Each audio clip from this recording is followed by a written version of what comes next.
You're wasting time with Arrow Productions. Lots of movies are made from books, maybe even most of them. Along the way, things change. Details get reworked, and before you know it, the only thing that's the same is the title. Here are three examples. Rebel Without a Cause. This book came out in 1944. It was a profile of a criminal psychopath. If you look at it in the context of the times, this was someone with very serious problems. In the past, I've talked to people who remember the World War II years. 1944 was the year all of the men were taken. Draft boards and recruiters looked the other way and made excuses every chance they got. If someone was still locked up in 1944, there was a reason. Harold, the man profiled, was the product of some ethnic tension. His father was Polish and never quite learned English. In turn, Harold never learned much Polish. Along with being a personal profile, this book is also a regional profile. It describes the lost world of the Boston area, with all of its working class social clubs, auto repair shops, and so on. This picture has the general look portrayed in the book, but it's from New Bedford in 1941. The first tentative attempt at making a movie was in 1947 with Marlon Brando. His screen test survives. The scenes portrayed are from the book, and some of the attitude made it into the later movie. Most likely, only a few scenes were written, but a complete screenplay based on the book would have been very interesting.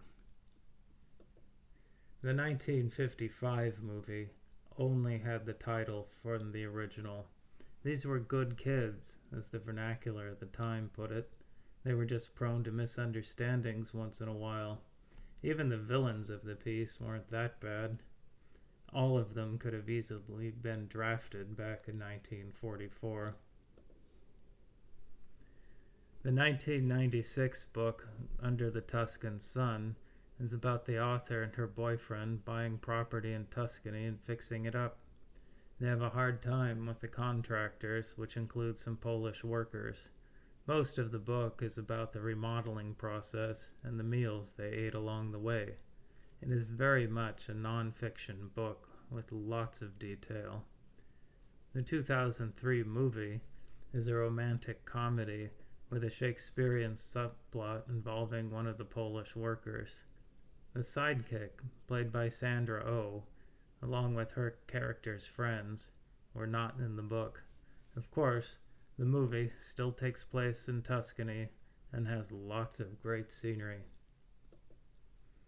The Love Boats was a book by Geraldine Saunders about her time as the first female cruise director.